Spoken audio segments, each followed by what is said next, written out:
그대여 두려워하지 말라. 예수가 그리스도니.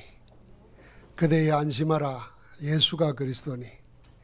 끝까지 그를 붙들라. 끝까지 그를 소망하라. 할렐루야.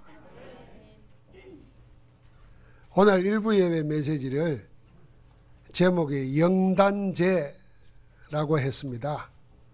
히브리서 10장 1절부터 18절의 말씀 가지고 단번에 영원한 제사를 드리신 예수 그리스도.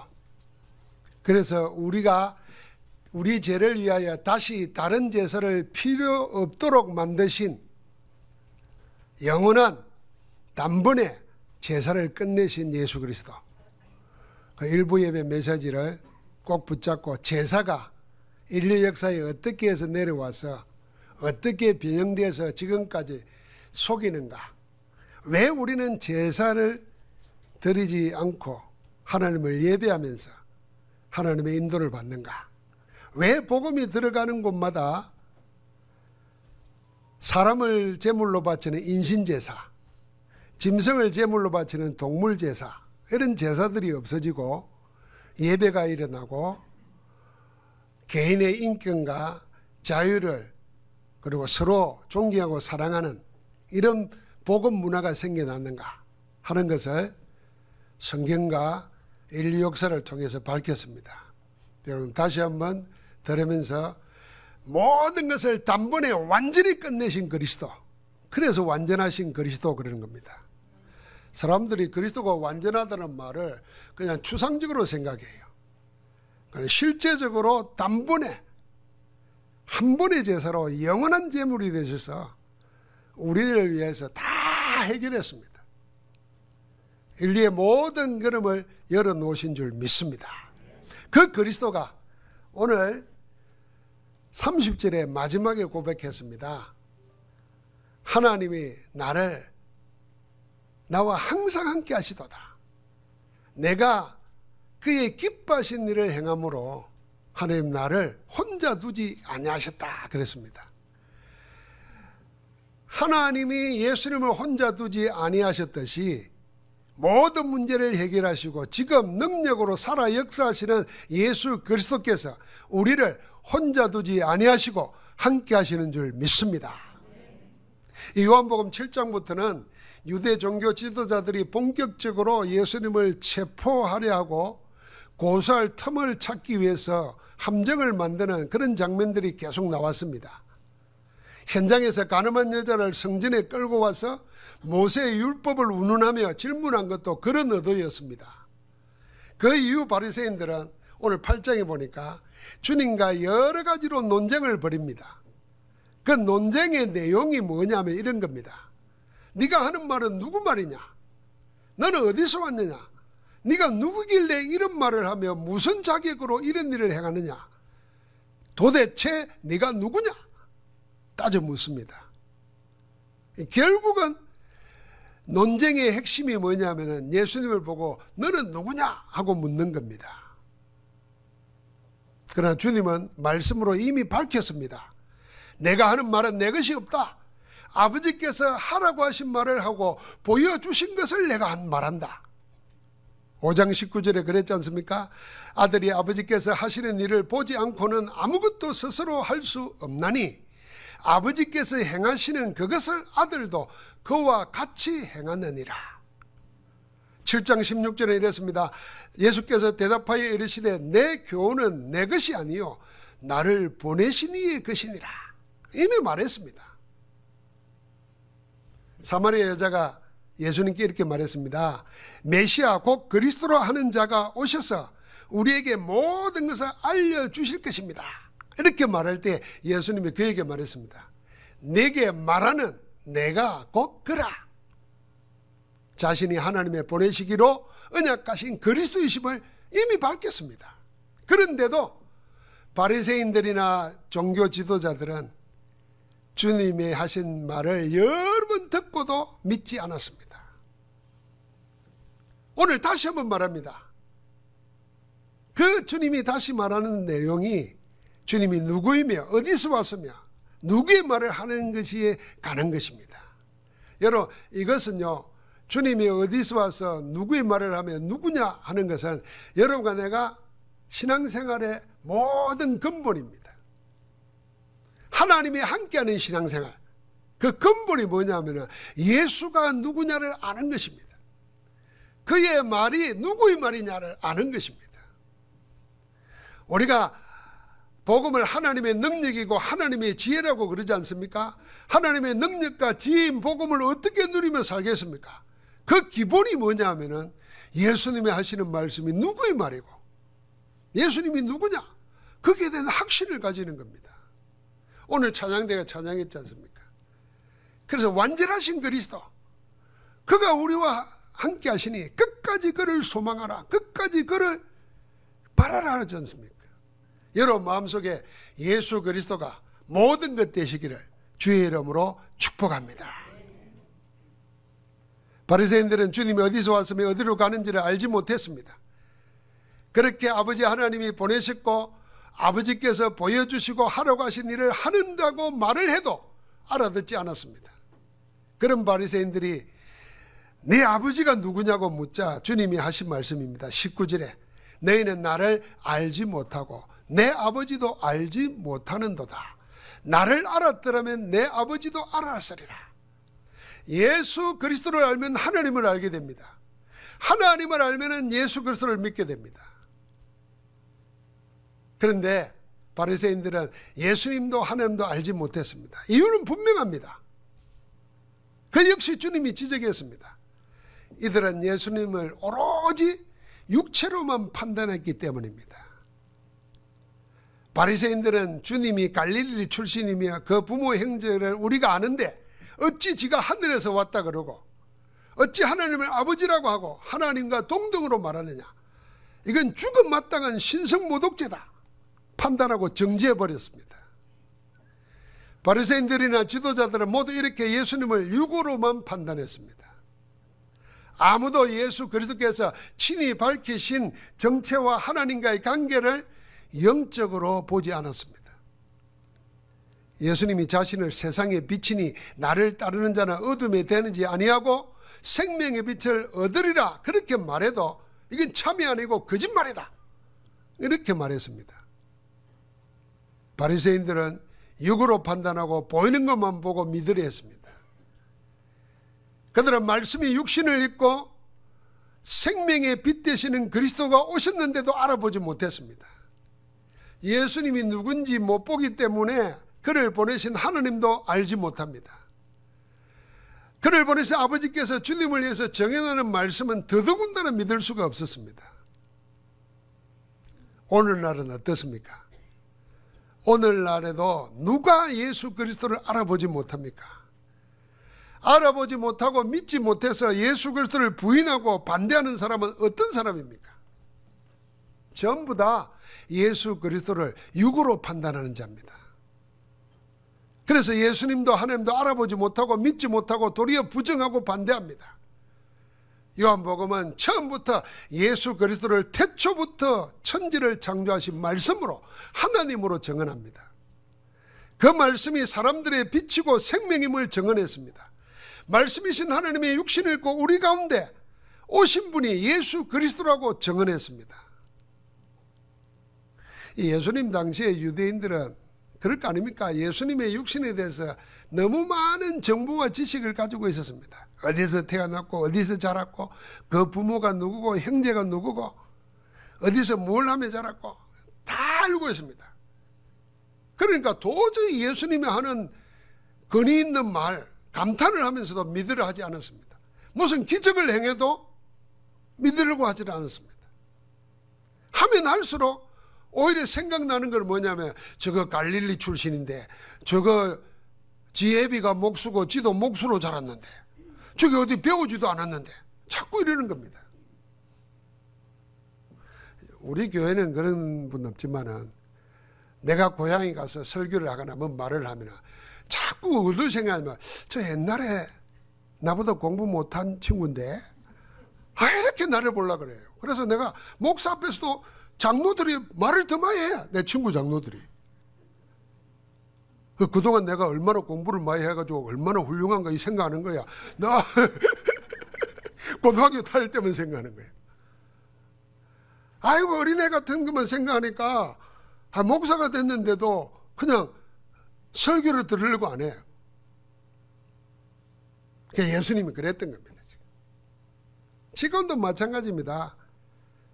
19세기 계몽주의가 일어나고 인본주의가 들어닥친 후에 신학 안에 자유주의 신학이 들어왔습니다. 그래서 자유주의 신학 풍토가 예수 그리스도를 성경과 다르게 변질시켜서 가르쳤습니다. 예수님 당시에 유대 종교 지도자들처럼 예수님의 신성은 부인하고 인성, 육신으로만 인정하는 신학 풍토가 생긴 겁니다. 그 영향으로 예수님을 하나님이나 그리스도로 인정하지 않고 훌륭한 삶을 살다 간 도덕교사로, 훌륭한 가르침을 준 뛰어난 지도자로 정도로 취급하고 변질된 그런 신학이 생긴 겁니다. 그런 불신앙의 악한 영향이 현대교회까지 이어져 와서 많은 기독교인들이 하나님의 말씀인 근본인 성경을 하나님의 말씀으로 인정 안 합니다. 그러니까 예수 그리스도의 복음도 그냥 육신적으로 이해합니다. 착하게 살아라, 바르게 살아라, 남 도우며 살아라, 이런 것 정도로 생각합니다. 그러다 보니까 자연히 인본주의 신앙에 물들어가지고 복음의 능력으로 사는 게 아니라 내가 열심히 해가지고 돈을 벌고 내 목적을 달성하기 위해서 하나님을 이용하려고 하는 그런 인본주의적이고 기복신앙이 자리 잡은 겁니다. 그래서 서구사회에서는 교회가 몰락하고 기독교는 세속주의 물결에 휩쓸려서 떠내려가고 있습니다. 여러분 정말 그렇습니까? 그러나 하나님의 말씀은 그러지 않습니다. 성경은 예수 그리스도를 그렇게 말하지 않습니다. 성경에서 하나님은 처음부터 예수님을 하나님과 동등한 자로 하나님의 보내신 언약하신 모든 문제를 해결할 그리스도로 믿는 자에게 영생을 주시기 위해서 오신 바로 그분 예수 그리스도로 정언하고 있는 줄 믿습니다. 그래서 주님 말했잖아요. 너희가 성경에서 영생을 얻는 줄 생각하고 성경을 연구하거니와 이 성경이 곧 내게 대하여 정언하는 것이다. 그래서 우리가 성경을 읽으면, 성경을 연구하면, 성경을 믿으면 예수가 모든 죄와 문제를 해결하신 그리스도이심을 만나게 되는 겁니다. 예수를 그리스도로 만나야 그 사람이 신앙생활이 시작되는 겁니다. 하나님의 생명이 그 속에 시작되는 겁니다. 예수를 그리스도로 만나지 못하면, 믿지 못하면 그냥 교회 다니는 거예요.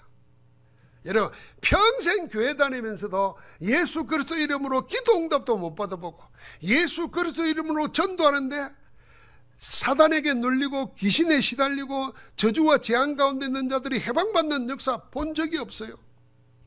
그러니까 내가 뭘 믿고 뭘 가지고 사는 겁니까? 그저 내 열심으로 늘 죄에 눌려가지고 늘 나는 이러면 안 되는데 하나님 앞에 울고불고. 오늘 예수님이 그 그리스도이심을 믿고 누리기를 주의 이름으로 축복합니다. 이 바리새인들에게 연이어 그리스도를 믿느냐 믿지 않느냐에 따라서 죄 가운데서 죽는 사망과 구원 얻는 영생에 대해서 주님이 말씀하셨습니다. 21절에 이랬습니다. 다시 이르시되 내가 가리니 너희가 나를 찾다가 너희 죄 가운데서 죽겠고.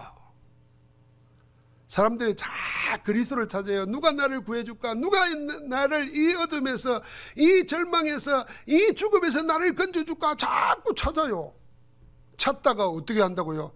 그 죄 가운데 죽는다는 겁니다. 그 찾는 그리스도가 예수님으로 오셨는데 그 예수 그리스도 놔두고 자꾸 다른 거 찾다가 그 죄 가운데 죽는다는 겁니다. 오늘 죄 가운데 죽는다는 말을 주님이 3번 했어요. 그 다음에 보십시오.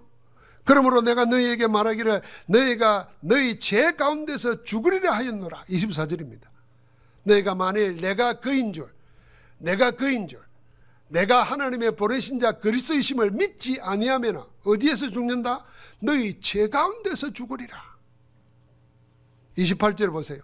이에 예수께서 이르시되 너희가 인자가 된 후에 내가 그인 줄을 알고, 내가 하나님의 보내신 그리스도인 줄을 알고 또 내가 스스로 아무것도 하지 아니하고 오직 아버지께서 가르친 대로 이르는 것을 말하는 줄 알리라 그랬습니다.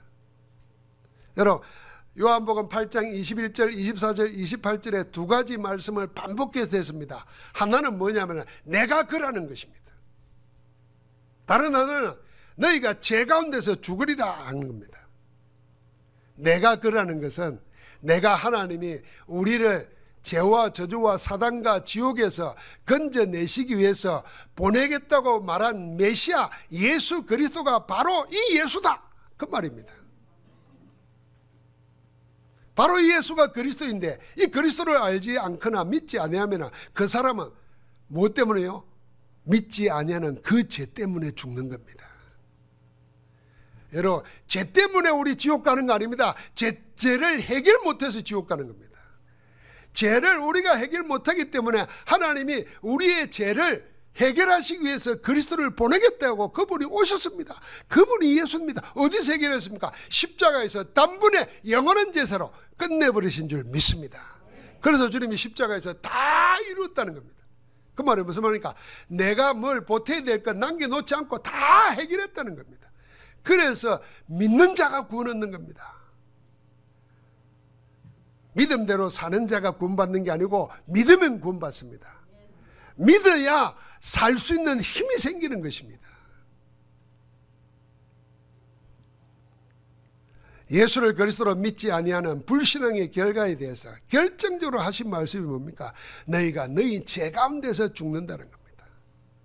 하나님이 그 아들 예수 그리스도를 보내신 목적이 세상을 심판하라 하신 아니요 그로 말미암아 구원을 받게 하려 하신 것이라고 3장 7절에 말했습니다. 그러기에 예수를 그리스도로 믿는 자는 심판을 받지 않습니다. 그러나 믿지 않는 자는 하나님의 독생자의 이름을 믿지 아니함으로 심판받을 게 아니고 이미 심판 중에 있는 것입니다. 그래서 삶이 그렇게 고달프고 힘든 겁니다. 그래서 원치 않는 영적인 문제로, 정신의 문제로, 육신의 문제로, 마음의 문제로 늘 쪼달리고 두려움과 염려 가운데 시달리며 사는 것입니다. 독생자의 아들의 이름을 믿지 아니하므로 벌써 심판을 받은 겁니다. 마지막 때의 심판주로 서실 그리스도 앞에 천국과 지옥, 영생과 영벌의 심판을 받게 될 건데 여러분과 나는 그 이름을 믿음으로 영원한 천국, 영생으로 하나님과 함께 살 줄 믿습니다. 그 이전에 세상에서 이미 심판받은 자로 살게 된다는 겁니다. 그 이름을 믿지 않는 자는. 여러분, 빛이 왔는데도 빛으로 오지 아니하고 그래서 자꾸 어둠을 더 사랑하고 어둠에 건다는 겁니다. 재앙 가운데 산다는 것입니다. 여러분, 빛이 아닌 어둠에 속하여 사는 삶이 뭐겠습니까? 바로 사단이 파놓은 함정, 덫, 올무에 묶여서 저주와 재앙에 끊이지 않는 운명의 삶을 사는 겁니다. 에베소서 2장 1절부터 4절에 보니까 죄와 허물로 죽은 영의 삶입니다. 영이 죽어버리니까 육신대로 사는 겁니다. 여러분, 요즘 젊은 사람들이 부모를 죽이거나 한때 사랑했던 연애했던 사람을 죽이거나 온갖 엄청난 범죄가 지금 우리 사이에 나오지 않습니까? 여러분, 그게 뭐겠습니까? 영이 죽으니까 육신이 끄는 대로 가는 겁니다. 그게 영이 죽은 삶입니다. 지금도 불순종의 아들들 가운데 역사는 영이 있다 그랬습니다. 그걸 성경에 사탄 마귀라고 그랬습니다. 이 마귀에게 끌려다니는 겁니다. 그래서 노예의 삶을 삽니다. 한 번도 그리스도 이름의 능력으로 기쁨으로 뭘 못 해봅니다. 늘 끌려다니면서 노예처럼 삽니다. 아무리 애를 쓰고 발버둥을 쳐도 벗어날 수 없는 운명의 덫에 걸린 저주받은 인생을 말하는 겁니다. 그게 어둠 가운데 사는 자입니다. 로마서 8장 2절에 예수 그리스도 안에는 결코 정죄함이 없나니 생명의 성령의 법이 죄와 사망의 법에서 그런 너를 어떻게 해요? 해방하였느니라. 할렐루야. 어둠에서 빛으로 옮겨버리는 겁니다. 사망에서 생명으로, 사단에게서 하느님께로 그리스도가 옮기신 줄 믿습니다. 한번 같이 합시다. 나는 그리스도로 옮겨진 자다. 옮겨진 자로 사는 겁니다. 그 축복을 누리게 살기 위해서 주님이 오신 겁니다. 그래서 주님이 12절에 이런 겁니다. 예수께서 또 말씀하여 이르시되 나는 세상의 빛이니 나를 따르는 자는 어둠에 다니지 아니하고 생명의 빛을 얻으리라. 어둠에 다닐 필요가 없는 겁니다. 시달리고 눌리고 불안과 두려움과 염려에 살 이유가 없는 것입니다. 강명한 빛 가운데 하나님의 영광을 노래하며 하나님이 그 풍성한 대로 너희 모든 쓸 것을 채우시는 그 영광 가운데 복된 삶을 살 줄 믿습니다. 마지막으로 주님이 이 말씀을 하셨어요. 이 말씀 이후에 많은 사람들이 주님을 믿었더라 그랬습니다. 그 말씀이 뭡니까? 29절입니다. 29절 말씀은 암송하시기 바랍니다. 암송하고 늘 기도해 보시기 바랍니다. 한번 같이 읽겠습니다. 나를 보내신 이가 나와 함께 하시도다. 나는 항상 그가 기뻐하시는 일을 행함으로 나를 혼자 두지 아니하셨느니라. 아멘. 하나님이 예수님을 혼자 두지 않았습니다. 예수 그리스도를 통해서 일어난 수많은 이적, 표적, 그리고 하나님 나라의 일이 어떻게 일어날 수 있었을까요? 그 물음에 대한 하나님의 해답이 이겁니다. 하나님이 예수를 혼자 두지 않은 것입니다. 항상 함께 하셨습니다. 바로 이것입니다. 예수 그리스도께서 모든 것을 하신 비밀이 뭐냐? 오직 이 한 가지입니다. 하나님이 결코 예수 그리스도를 혼자 두지 않았습니다. 모든 사역에 모든 말씀에 항상 함께 했습니다.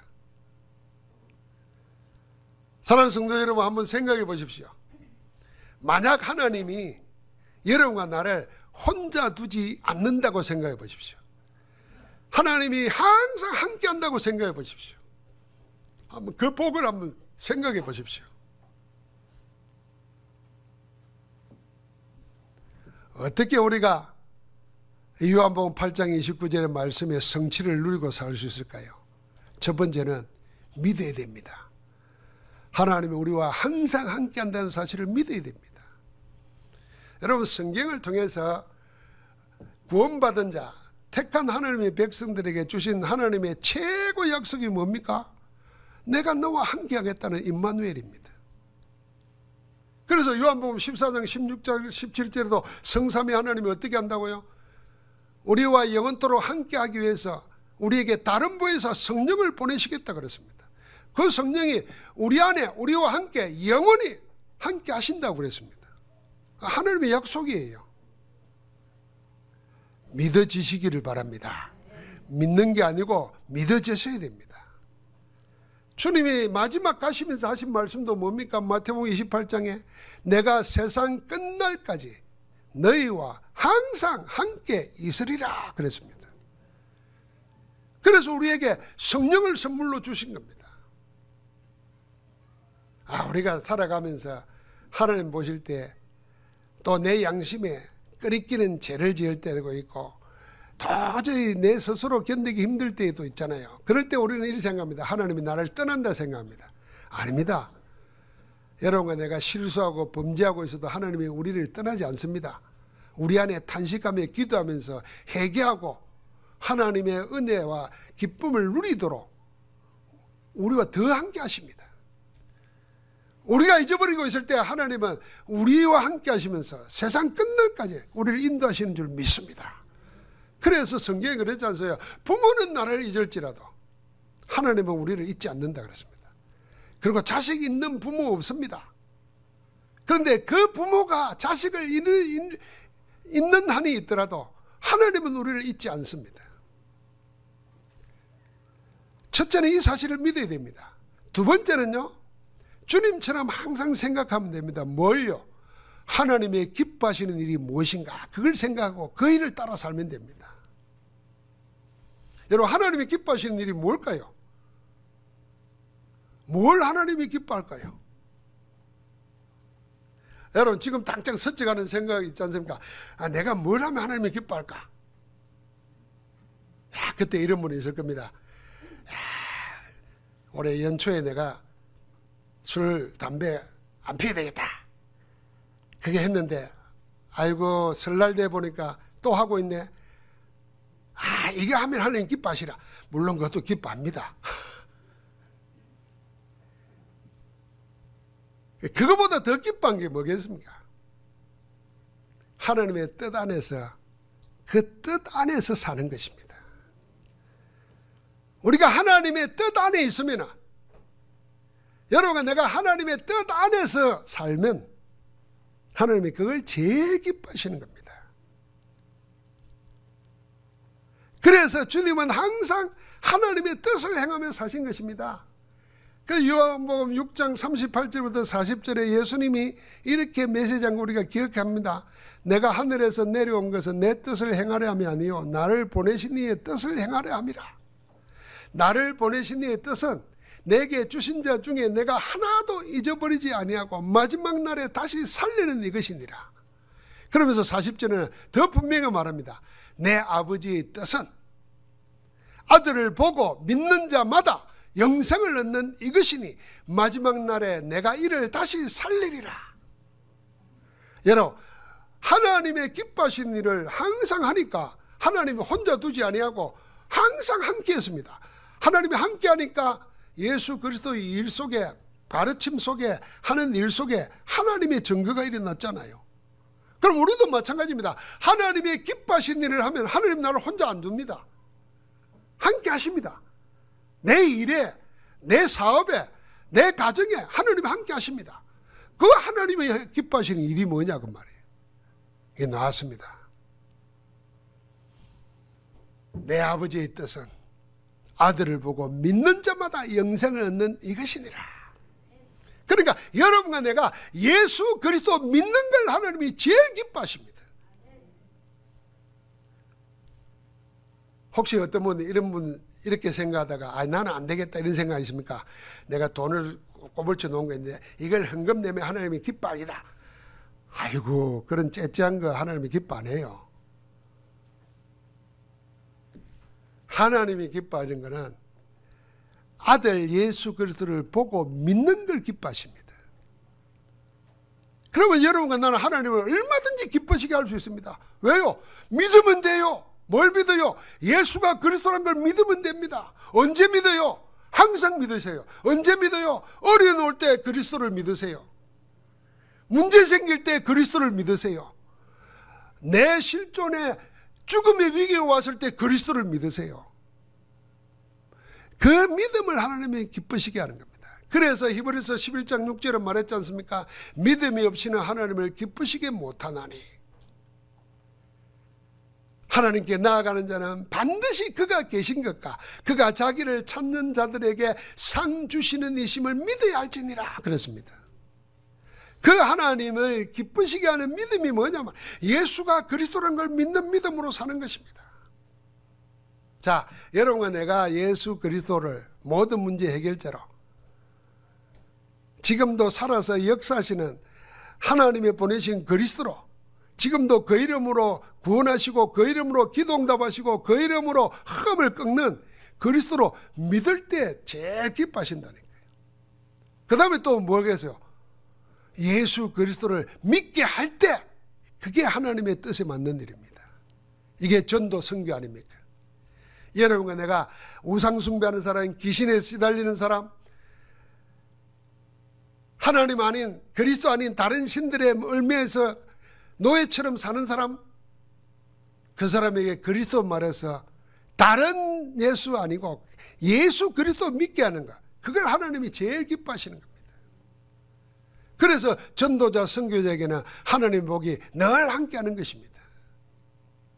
사랑하는 성도 여러분, 우리가 하나님을 기쁘시게 하는 것이 어려운 일이라고 생각합니다. 엄청난 일이라고 생각합니다. 그러나 하나님의 기뻐하시는 일은 어쩌면은 하나님이 너무 모든 일을 다 이루어 놓으시고 내 안에 있기만 하면 된다, 그 말씀을 주신 거예요. 그래서 예수 그리스도를 믿으시기 바랍니다. 저는 우리 목사들끼리 이런 얘기 할 때가 많은데요.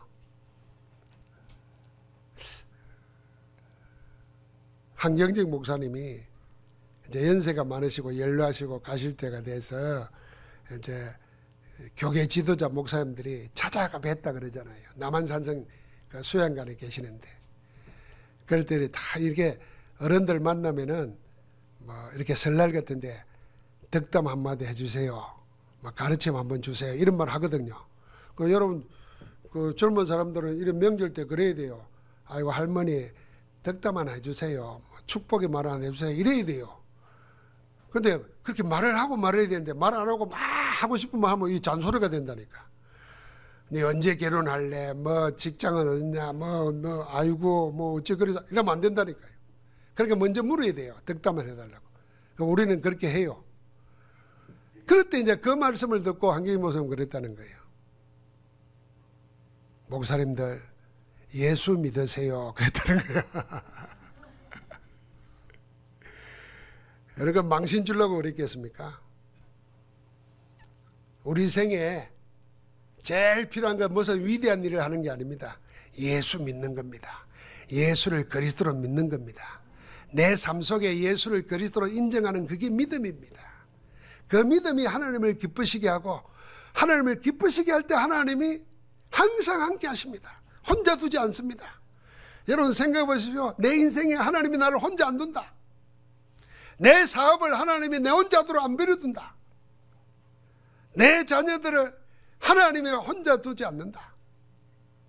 그 증거 속에 하나님의 역사가 일어나는 겁니다. 사랑하는 성도 여러분, 예수 그리스도 믿는 믿음으로 하나님을 기쁘시게 하고 하나님이 항상 함께하는 위드 임마누엘 원내스의 복을 마음껏 누리면서 237 5천 종족 후대에 이 복음을 전하는 전도자로, 정인으로 나아가기를 주의 이름으로 축복합니다. 하나님 감사합니다. 오늘 우리에게 예수 그리스도를 다시 한번 확인하게 하시고 그리스도 안에서 모든 문제를 해결된 하나님의 비밀을 붙잡고 기도하고 예배하며 전도할 수 있도록 힘주시니 감사합니다. 하나님께서 예수 그리스도께서 항상 기뻐하시는 행함으로 혼자 두지 아니하시고 함께 하셔서 하나님 나라를 이루신 것처럼 오늘 주의 백성들 가는 데마다 하나님의 뜻 안에 있어서 하나님이 혼자 두지 아니하고 함께해서 정인으로 세우는 축복으로 역사하여 주옵소서. 이 일을 우리 안에서 행하시는 우리 주 예수 그리스도 이름으로 기도하옵나이다. 아멘.